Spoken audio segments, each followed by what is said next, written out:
नमस्कार, welcome to nursing smart. Nursing smart के YouTube channel पर एक बार फिर से आप सभी लोगों का स्वागत है।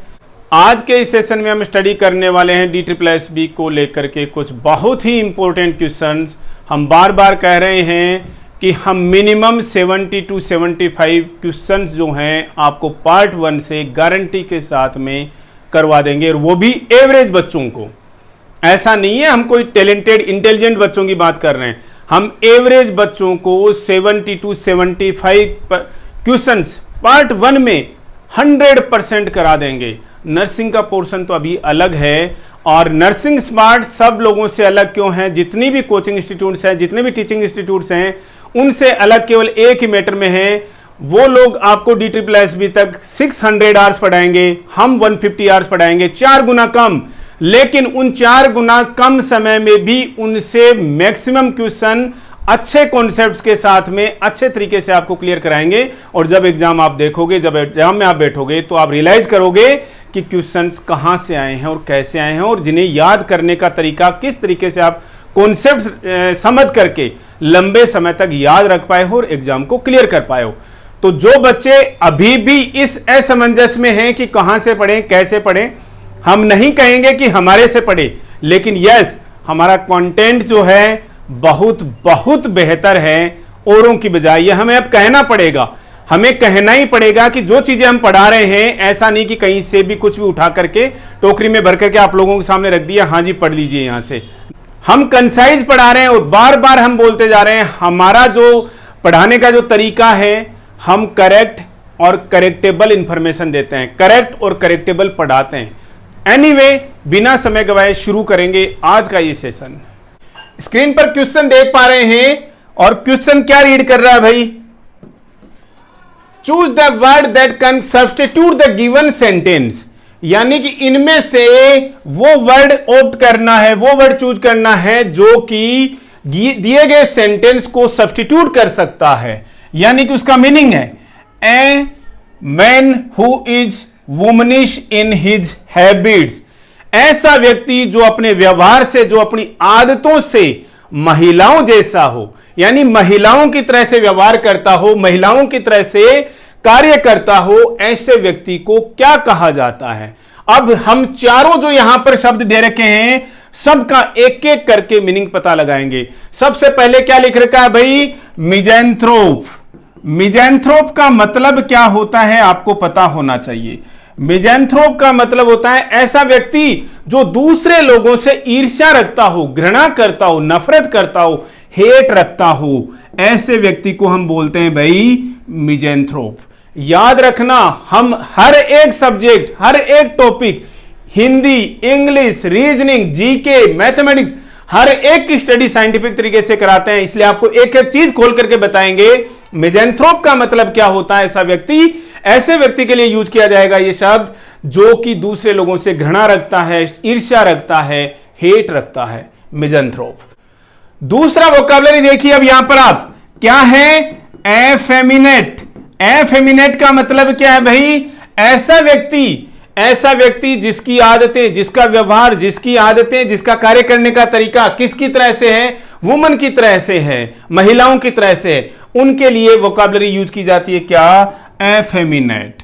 याद हो जाना चाहिए, फेमिनाइन शब्द यूज हो रहा है यहां पर, फेमिनाइन आ रहा है।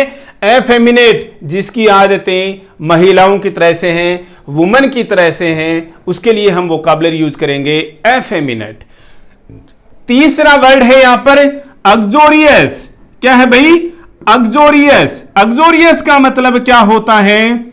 ऐसा व्यक्ति जो अपनी पत्नी के प्रति एक्सेसिव फॉन्ड ऑफ है, यानी कि जिसका अपनी पत्नी के लिए बहुत ज्यादा लगाव है, उसे हम बोलते हैं अग्जोरियस। समझिएगा आप एक एक शब्द को। मिज़ैंथ्रोप का मतलब हमने क्या बताया आपको? ऐसा व्यक्ति जो दूसरों से घृणा करता हो। एफेमिनेट का मतलब हमने क्या बताया? जिसकी आदतें महिलाओं की तरह से हो। तीसरा वर्ड क्या बताया हमने? अग्जोरियस, जो व्यक्ति अपनी पत्नी के प्रति ज्यादा लगाव रखता हो, एक्सेसिव फॉन्डनेस रखता हो, उससे के लिए यूज किया जाता है अग्जोरियस। और लास्ट वर्ड यहां पर क्या दे रखा है? हेरेटिक। हेरेटिक का मतलब है जिसकी रिलीजियस बिलीफ जो है, जिसकी धार्मिक भावनाएं जो हैं वो एकदम से विरोधी हूं, धर्म के विरोधी हूं, एविल की तरह से व्यवहार कर रहा हूं, उसके लिए वर्ड यूज किया जाता है हेरेटिक, अधर्मी, विधर्मी, उसके लिए यूज किया गया है यहां पर वर्ड हेरेटिक। नास्तिक नहीं, ये चीज अलग है भाई, जो धर्म में, जो भगवान में विश्वास नहीं करता उसके लिए वर्ड यूज किया जाता है नास्तिक। ये है जिसकी धार्मिक भावनाएं जो है एकदम से विरुद्ध हो, विरोधी धार्मिक भावनाएं हो, दैट इज हेरेटिक। क्वेश्चन क्या पूछा इसने यहां पर, a person, a man who is womanish in his habits, जिसकी आदतें वुमनिश हैं, उसके लिए वर्ड यूज करेंगे हम। बार बार हमने बता दिया है क्या, एफेमिनेट। DSSB का आया हुआ क्वेश्चन है और काफी ज्यादा संभावनाएं बनती हैं कि इन बचे हुए 3 टर्म्स को भी, इन बचे हुए 3 टर्म्स में भी आगे कोई ना कोई क्वेश्चन आ जाए एग्जाम्स में। नेक्स्ट क्वेश्चन देखिए, choose that correctly spelled word. इतना इजी क्वेश्चन DSSB में पूछा हुआ है, पता नहीं क्यों पूछ लिया भाई। यहां पर लवली को लेकर के चारों जो वर्ड स्पेलिंग्स लिख रखी हैं, तो आपको पता है कि लवली की करेक्ट स्पेलिंग जो है वो क्या होती है। हालांकि कंफ्यूज करने के लिए होते हैं, आप देखोगे बोर्ड के ऊपर सारी की सारी स्पेलिंग्स जो है वो एक जैसी ही आपको नजर आएंगी, और यहां पर करेक्ट स्पेलिंग जो है आपको पता होनी चाहिए। नेक्स्ट क्वेश्चन देखिए, choose the word that means the same as the given word. Brief. अब देखिएगा ब्रीफ का मतलब क्या होता है। ब्रीफ देखिए 2 तरीके से यूज किया जाता है। ब्रीफ वर्ड जो है 2 तरीके से यूज किया जाता है। कैसे, हम आपको डिस्कस करते हैं। आप में से कोई बच्चा, मान लीजिए सामने आप बैठे हैं, हमारे क्लासेज में सामने बच्चे बैठे हैं, 50 बच्चे बैठे हैं, और कोई 2 बच्चे बोले सर आज सेशन ज्यादा हो रहा है, थोड़ा सा ब्रीफ में बता दीजिए। इसका मतलब शॉर्ट में बता दीजिए। समझ रहे हैं आप चीजों को, सर ब्रीफ में बता दीजिए, शॉर्ट में बताना। सर आप इसको ब्रीफ कर दीजिए, मतलब ब्रीफ में बता दीजिए, समरी में बता दीजिए। समझ पा रहे हैं आप इसको समराइड वे में बता दीजिए। सर थोड़ा सा छोटा सा बता दीजिए लेकिन सटीक बताइए। हम वर्ड यूज करते हैं, हमारी क्लासेज कंसाइज होती हैं, इसीलिए हम कह रहे हैं हमारी 10 मिनट की क्लासेज की भी इंपॉर्टेंस और लोगों से 60 मिनट से भी ज्यादा इंपॉर्टेंस रखती हैं। जो बच्चे रेगुलरली यहां पर पढ़ रहे हैं वो लास्ट में रियलाइज करते हैं एग्जाम देने के बाद में, काश यहां से पढ़ा होता, चाहे से कम ही पढ़ाया होता, लेकिन इतना ही पढ़ा होता तो शायद 2 number, 5 number, 10 number extra score किए होते। और अब तो आने वाली एग्जाम्स में इवन DSSB और नॉर्सेट 2023 के लिए तो हम ऐसा माइलस्टोन तैयार कर देंगे कि यहां के अलावा सिंगल क्वेश्चन ही आएगा। और क्लासेस वाले भी बोलते हैं कि साहब हमारी से ही यहां पर 90%, 80%, 100% क्वेश्चन आए। भाई आपने पढ़ाया भी तो कितना है, सारी की सारी किताबें आपने बच्चों के ऊपर लाके रख दी हैं, तो पढ़ाना कैसे और पढ़ना कैसे भाई, शॉर्ट कंसाइज इस तरीके से पढ़ना। पहाड़ पढ़ोगे तो चीजें याद नहीं रह पाएंगी। इसकी भी भाई कोई मेमोरी, आपके फोन की मेमोरी आती है ना, 4 GB की रैम, 6 GB की रैम, 8, 12 रैम, वो चलाने के लिए। एक आती है आपकी रोम जो कि स्टोरेज कैपेसिटी। पहले भाई किसी समय में 3 MB की वो आया करती थी, छोटी सी फ्लॉपी, फिर आने लगी क्या डिस्क आने लगी, फिर DVDs आने लगी। आज की डेट में पेन ड्राइव में भी काफी ज्यादा स्टोरेज आने लगी। आपके फोन में भी 1 TB तक का, 2 TB तक का स्टोरेज आने लगा है। तो आपके दिमाग की भी वैसे एक लिमिटेड स्टोरेज है भाई। क्या क्या चीजें याद रखोगे, रैम कितनी चलेगी वो भी डिपेंड करेगा। तो चीजें होनी चाहिए शॉर्ट, समराइज्ड, कंसाइज वे में। ये सारे के सारे मीनिंग है किसके, ब्रीफ के। एक तरीके से और क्या बोलते हैं, जब मीटिंग्स हो रही होती है तो आज की इस मीटिंग के बारे में हमारे HR जो है आप लोगों को ब्रीफ करेंगे। ब्रीफ का मतलब क्या है, छोटी सी वो चीजें भी है, शॉर्ट कंसाइज भी। दूसरी चीजें आपको इंस्ट्रक्शंस देंगे। ब्रीफिंग चल रही है जी, ब्रीफिंग का मतलब कि आपको इंस्ट्रक्शन दिए जा रहे हैं, डायरेक्शंस दी जा रही है, उसको भी हम बोलते हैं क्या, ब्रीफ करना, इंस्ट्रक्शंस देना, डायरेक्शंस देना। तो आप देखिए हमारा बताने का मतलब, आप यही चीजें एक बुक में पढ़ रहे होते, एक यहीं पर चीजें आप नर्सिंग स्मार्ट में पढ़ रहे हो, जमीन आसमान का फर्क है। हम चीजें आपको यहीं पर ही, जो 10 क्वेश्चन 11 क्वेश्चन आपको बताएंगे, यहीं की यहीं तैयार हो जाएंगे। 5 दिन के बाद में आप साथ साथ में नोट्स बनाते जाइए। हम नहीं कहते आप लोगों को बार बार कि हमें कोई मोनेटाइजेशन में फायदा मिलेगा जी, आप बार बार हमारी क्लासेज को देखोगे तो कहीं पर आपको कोई कंफ्यूजन होता है तो जरूर आप क्लासेज में आकर मुड़ के देखिए आप वीडियो पर, अदरवाइज आप अपने नोट्स तैयार कर लीजिए और इन चीजों को याद करते रहिएगा। कोई ज्यादा डिफिकल्ट काम नहीं है। तो ब्रीफ के सेम मीनिंग कौन सा है भाई, ये हमने सिनोनिम की बात की, यहां पर ब्रीफ का एग्जैक्ट मीनिंग क्या होता है भाई, कंसाइज, शॉर्ट, समरी, ये है ब्रीफ के मतलब। एम्पल, एम्पल का मतलब क्या होता है भाई, हमने ऑलरेडी डिस्कस किया है किसी क्लास में, वीडियो लिंक हम डाल देंगे। अभी क्लासेज को हम ऑप्टिमाइज करने की कोशिश कर रहे हैं हमारी वेबसाइट पर। एम्पल का मतलब होता है जो चीज मतलब इनफ अमाउंट में है, इनफ क्वांटम में है, प्रचुर मात्रा में है, प्लेंटी में है, उसे हम बोलते हैं एम्पल। मिसलेड का मतलब समझते हो आप, किसी को मिसलीड कर दिया, that is misled. Expensive, expensive का मतलब कोई चीज खर्चीली है ज्यादा, जिसका पैसे ज्यादा लगते हैं, दैट इज एक्सपेंसिव। सब लोगों को पता है, हम डेली लाइफ में इससे टर्म्स का हम यूज करते हैं। क्वेश्चंस वो आएंगे जो कि आप डेली जिनसे हैबिचुअल नहीं हो, जिनसे थोड़ा सा फेमिलियर नहीं हो, ऐसे क्वेश्चन एग्जाम्स में आते हैं। नेक्स्ट क्वेश्चन देखिए, select the alternative which best expresses the meaning of the idiom और फ्रेज ए मेयर्स नेस्ट। मेयर्स नेस्ट का मतलब क्या होता है? कोई कॉम्प्लिकेटेड सिचुएशन है, कॉम्प्लेक्स सिचुएशन है, और साथ में कॉम्प्लेक्स और confused situation, complex and confused situation को हम क्या बोलते हैं भाई? स्टेट को हम क्या बोलते हैं? सिचुएशन को हम क्या बोलते हैं? ए मेयर्स नेस्ट का नाम देते हैं। इडियम है ये भाई, मुहावरा है, कहावत है, complex and confused state. Brief lecture, जी नहीं, talking behind the curtain. Behind the curtain का मतलब क्या होता है भाई? टॉकिंग बिहाइंड द कर्टन अलग चीज होगी भाई, out of the public view, behind the curtain, ये चीज याद रखना है यहां पर। Behind the curtain, out of the public view, a small possession, a complicated situation. Yes, a mare's nest का मतलब क्या है? A complicated situation, a complicated and confused situation को हम क्या बोलेंगे? ए मेयर्स नेस्ट बोलते हैं। नेक्स्ट क्वेश्चन देखिए भाई, select the alternative which best expresses the meaning of the idiom और phrase a dime a dozen. A dime a dozen का मतलब क्या है? जब कोई चीज बहुत ज्यादा कॉमन होती है, मतलब बहुत ज्यादा अवेलेबल होती है, ऑब्वियस सी बात है उसकी वैल्यू भी बहुत कम रहेगी। ए डाइम ए डजन, इसका मतलब क्या है? कोई चीज बहुत ज्यादा कॉमन है, बहुत ज्यादा अवेलेबल है, तो उसकी वैल्यू भी उतनी ही कम है। गोल्ड की वैल्यू इतनी ज्यादा क्यों है भाई? उसकी अवेलेबिलिटी ही कम है। अब आप बोलोगे कि साहब नहीं, उसके और भी तो कैरेक्टरिस्टिक्स हैं। जी हैं, उसकी चमक, तो उसकी लस्टर जो है वो भी इसके कैरेक्टरिस्टिक्स हैं। ऐसा मेटल जो इतना हल्का है वो भी इसके कैरेक्टरिस्टिक्स में आता है। लेकिन अगर आप सोचिए कि अगर ये लोहे की तरह से अवेलेबल होता तो क्या गोल्ड के ये रेट्स होते हैं आज की डेट में? जी नहीं, कभी नहीं होते। तो यही चीज यहां पर कहना चाह रहा है, ए डाइम ए डजन। कोई चीज अगर बहुत ज्यादा कॉमन है तो उसकी वैल्यू जो है वो उतनी ज्यादा कम होगी। तो आंसर देखिए, something that is impossible to be taught, जी नहीं। Very crucial part of something, जी नहीं। Something that is extremely common and valueless, valueless तो थोड़ा सा गलत लिख दिया इसने यहां पर, लेकिन जो एक्सट्रीमली कॉमन है तो उसकी वैल्यू बहुत ही कम होगी। ये इसका करेक्ट मीनिंग हो गया, far from the reach of the rich people, जी नहीं। नेक्स्ट क्वेश्चन देखिए, choose the word that is opposite in the meaning to identical. Opposite meaning पूछा है भाई किसका? आइडेंटिकल का। आइडेंटिकल का मतलब क्या होता है? एक जैसा दिखने वाला।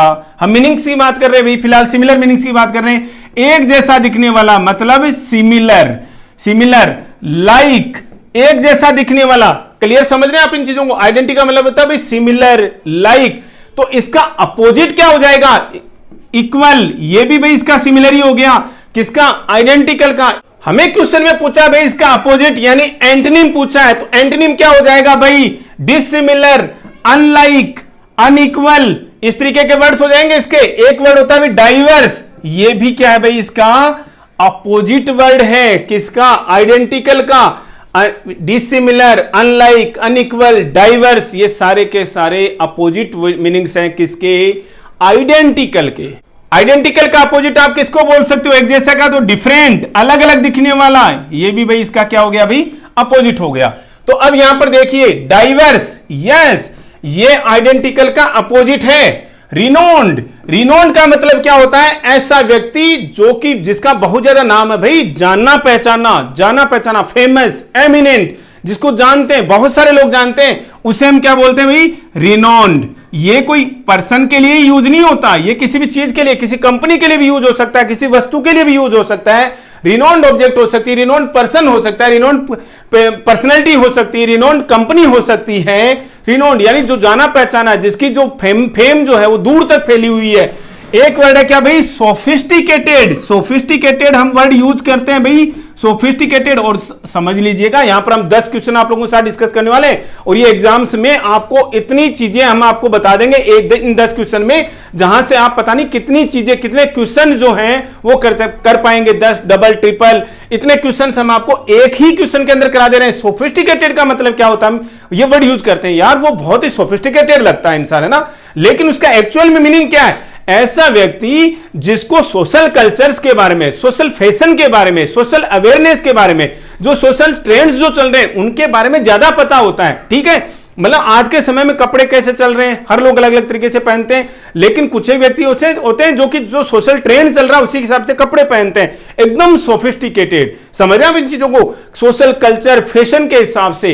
तो ऐसे व्यक्ति को हम बोलते हैं सोफिस्टिकेटेड। एक तरीके से ऊपर से नीचे तक टिप टॉप जो दिखते हैं, वही दिखने का मतलब नहीं होता, इसका जो वर्ड मीनिंग देखोगे वो ये हो जाता है कि सोशली कल्चर फैशन उसके हिसाब से जो उसको ट्रेंड को जो फॉलो करते हैं वो कहलाते हैं सोफिस्टिकेटेड पर्संस।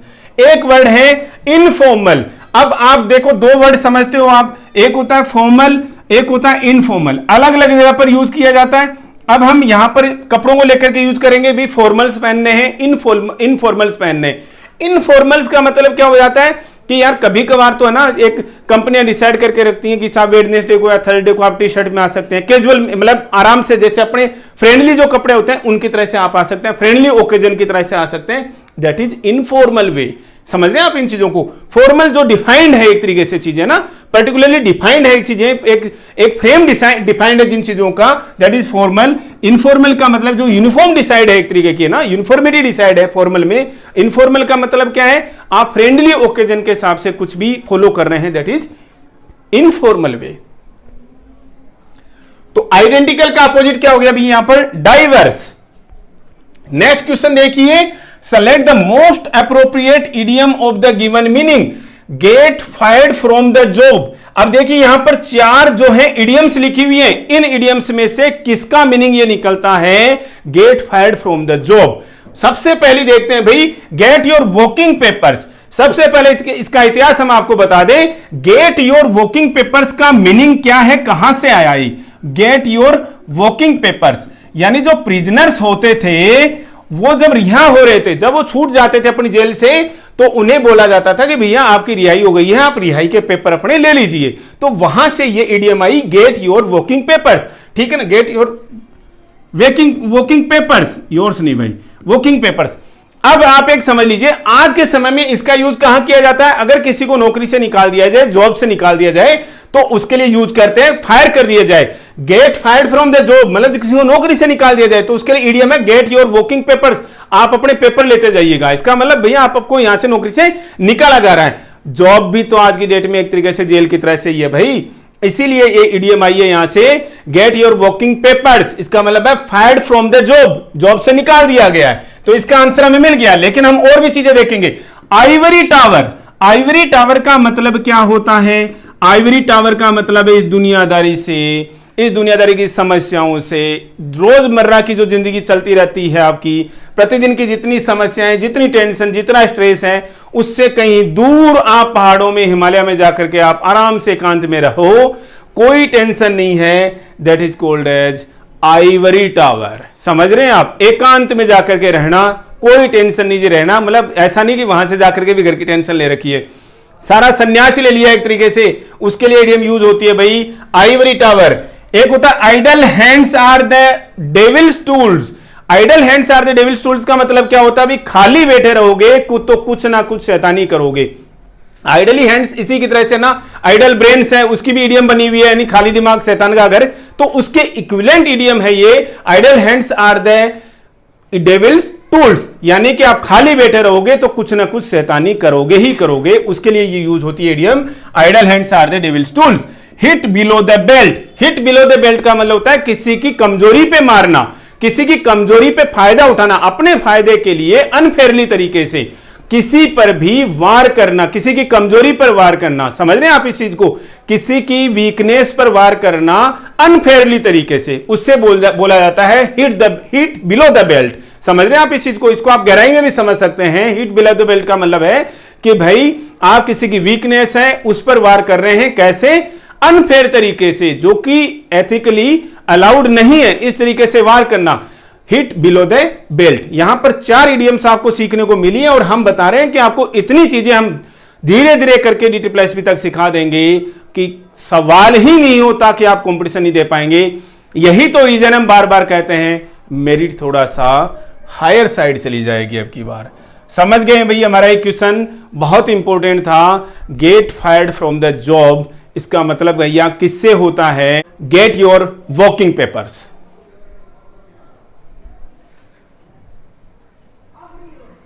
नेक्स्ट क्वेश्चन देखिए, select the most appropriate one word for the expressions given below.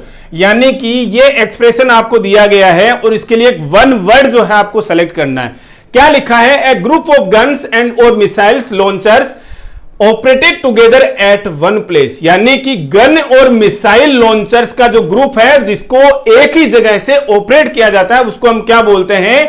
Battery बोलते हैं। समझिएगा। और ये क्वेश्चन DSSB में पता नहीं कितनी बार रिपीट हो चुका है और भी वेरियस एग्जाम्स में रिपीट हो चुका है। बैटरी, बैटरी भैया अपनी वाली ये बैटरी नहीं, बैटरी का मतलब है ग्रुप ऑफ गन्स और मिसाइल लॉन्चर जो कि एक ही जगह से ऑपरेट की जाती है। क्या कहते हैं? बैटरी कहते हैं।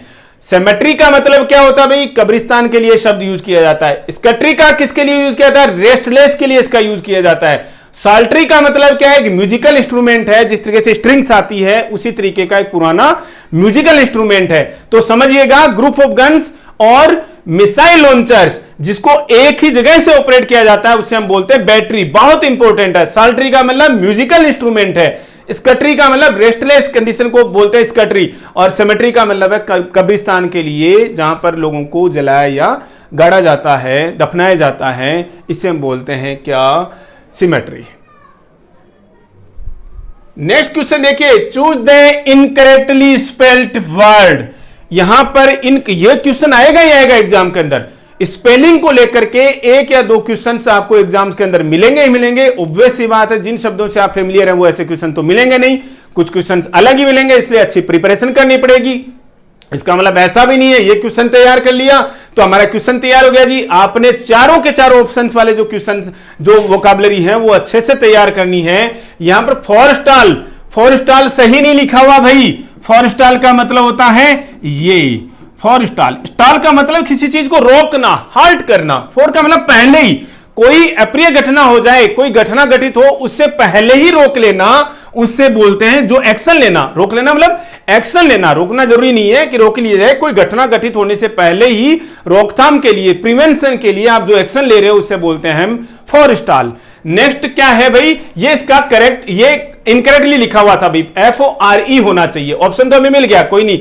सिकांड्री, सिकांड्री का मतलब क्या होता है? आप अपने फायदे के लिए, केवल अपने फायदे के लिए किसी के साथ में छल कपट कर रहे हो, किसी को धोखा दे रहे हो, डिसीव कर रहे हो, तो उसे हम बोल रहे हैं शिकानरी। कॉलेज का मतलब क्या होता है? कोलैबोरेट करना, काफी सारे लोगों के साथ में आप यूनियन बनाकर, यूनियन का मतलब ऐसे यूनियन नहीं, एसोसिएट करना लोगों के साथ में, असेंबली बना लोगों के साथ में, जिससे हम बोलते हैं कॉलेज। काफी लोगों का जो ग्रुप बना लेते हैं उसे हम बोलते हैं कॉलेज। नुआंस का मतलब क्या होता है भाई? नुआंस बहुत इंपॉर्टेंट वोकैबुलरी है भाई, NUANCE।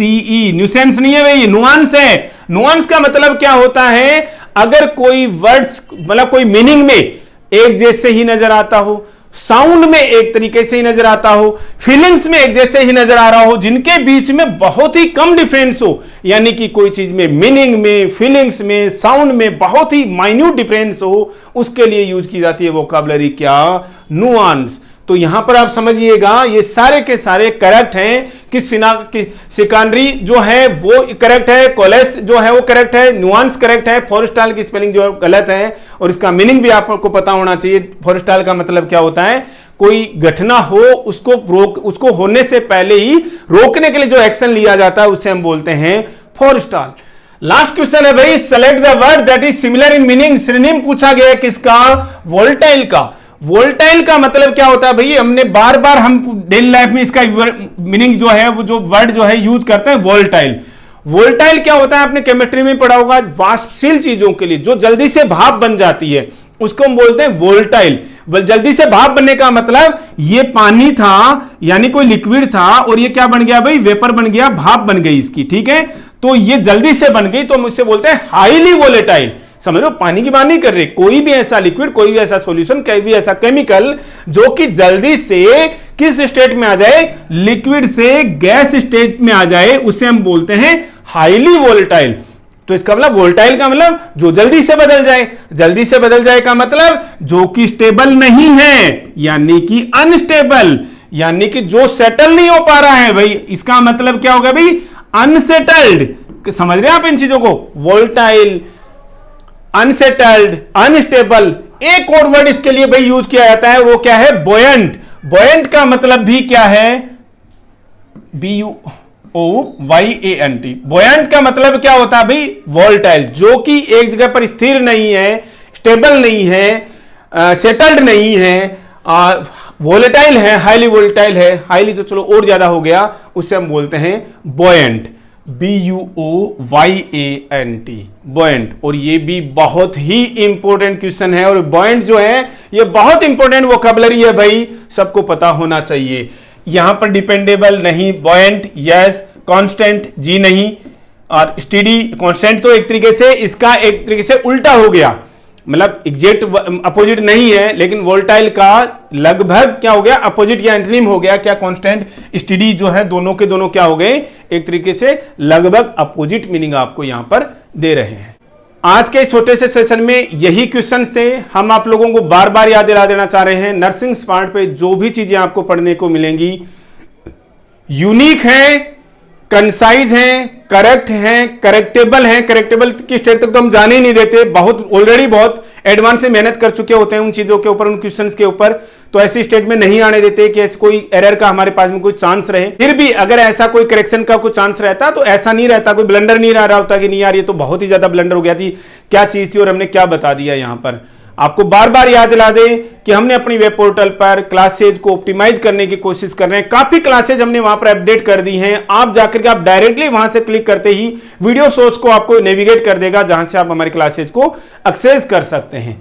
आने वाली DSSB में, आने वाली नोटसेट 2023 में हम आपको आश्वासन दिला चाहते हैं, अश्योर कर देना चाह रहे हैं, मैक्सिमम क्वेश्चन इतने कंसाइज मटेरियल से आपको नर्सिंग स्मार्ट से ही देखने को मिलेंगे, इतनी इजी ट्रिक्स के साथ में, जो याद रखने का तरीका है, जो पढ़ने का तरीका है, जो स्टडी का तरीका है, आपको बेस्ट ऑन बेस्ट अवेलेबल कराएंगे। इस सेशन में इतना ही, मिलते हैं वेरी नेक्स्ट अपडेट के साथ। Thank you.